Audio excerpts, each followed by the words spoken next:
சத்திய வேதம் பக்தரின் கீதம் சுத்தர்கள் போகும் பாதையின் தீபம் உத்தம மார்க்கம் காட்டும் சத்திய வேதம்.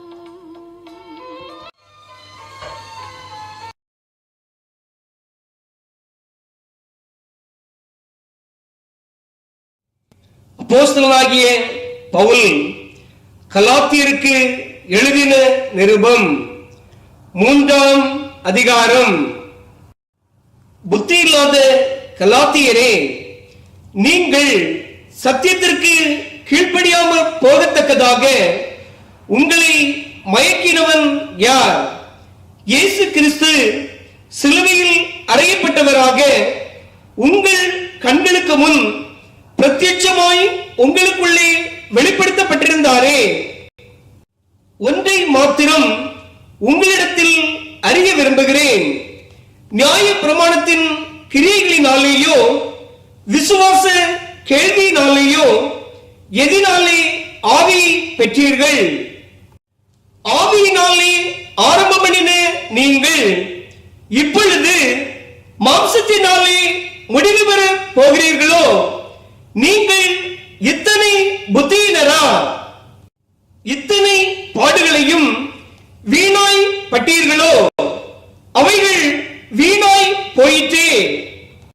அன்றியும் உங்களுக்கு ஆவியை அளித்து உங்களுக்குள்ளே அற்புதங்களை நடப்பிக்கிறவர் அதை நியாய பிரமாணத்தின் கிரியைகளினாலேயோ விசுவாச கேள்வியினாலேயோ எதினாலே செய்கிறார்? அப்படியே ஆபிரகாம் தேவனை விசுவாசித்தான், அது அவனுக்கு நீதியாக எண்ணப்பட்டது. ஆகையால் விசுவாச மார்க்கத்தார்கள் எவர்களோ அவர்களே ஆபிரகாமின் பிள்ளைகள் என்று அறிவீர்களாக.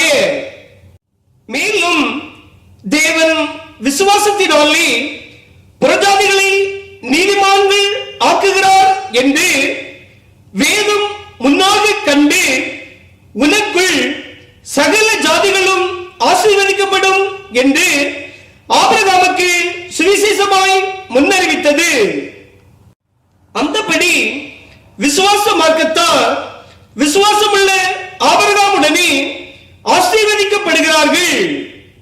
நியாய பிரமாணத்தின் கிரியைக்காரராகிய யாவரும் சாபத்திற்கு உட்பட்டிருக்கிறார்கள்.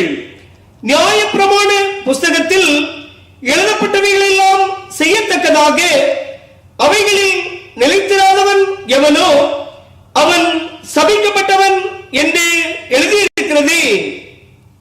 நியாய பிரமாணத்தினாலே ஒருவனும் தேவனிடத்தில் நீதிமான் ஆகிறதில்லை என்பது வெளியரங்கமாய் இருக்கிறது.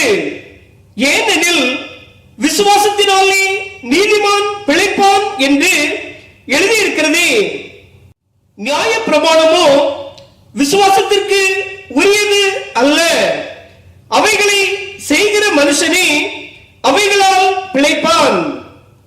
மரத்திலே தூக்கப்பட்ட எவனும் சபிக்கப்பட்டவன் என்று எழுதியிருக்கிறபடி கிறிஸ்து நமக்காக சாபமாகி நியாய பிரமாணத்தின் சாபத்திற்கு நம்மை நீங்களாக்கி மீட்டுக் கொண்டார். ஆபிரகாமுக்கு உண்டான ஆசீர்வாதம் கிறிஸ்து இயேசுவினால் புறஜாதிகளுக்கு வரும்படியாகவும் ஆவி குறித்து சொல்லப்பட்ட வாக்குத்தத்தத்தை நாம் விசுவாசத்தினாலே பெறும்படியாகவும் இப்படி ஆயிற்று. சகோதரரே, மனுஷர் முறைமையின்படி சொல்லுகிறேன். மனுஷர்களுக்குள்ளே உறுதி பண்ணப்பட்ட உடன்படிக்கையை ஒருவனும் தள்ளுகிறதும் இல்லை, அதனோடு ஒன்றையும் கூட்டுகிறதும் இல்லை. ஆபிரகாமுக்கும் அவனுடைய சந்ததிக்கும் வாக்குத்தத்தங்கள் பண்ணப்பட்டன. சந்ததிகளுக்கு என்று அநேகரை குறித்து சொல்லாமல் உன் சந்ததிக்கு என்று ஒருவனை குறித்து சொல்லி இருக்கிறார். அந்த சந்ததி கிறிஸ்துவே. ஆதலால் நான்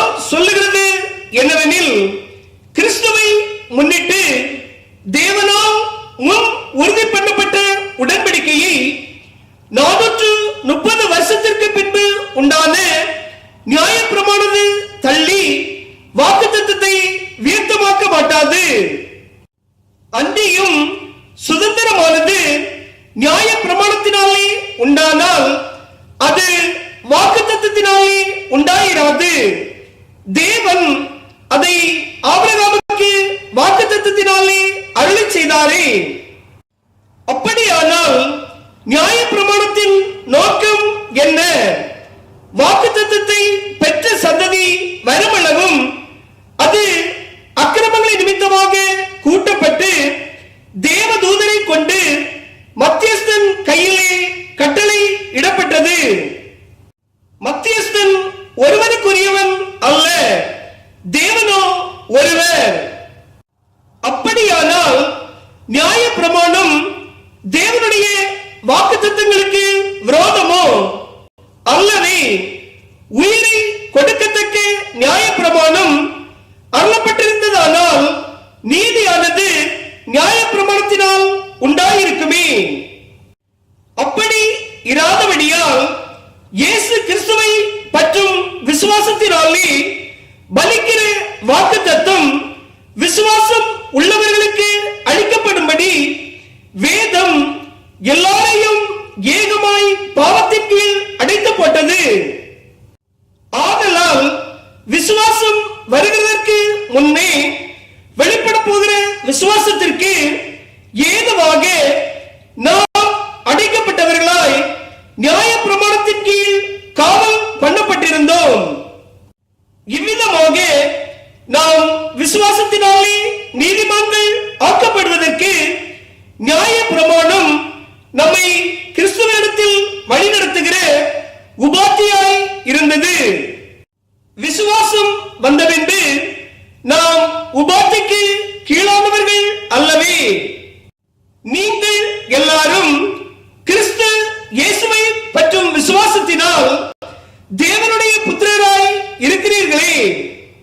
ஏனெனில் உங்களில் கிறிஸ்துவுக்குள்ளாக ஞானஸ்நானம் பெற்றவர்கள் எத்தனை பேரோ அத்தனை பேரும் கிறிஸ்துவை தரித்துக் கொண்டீர்களே.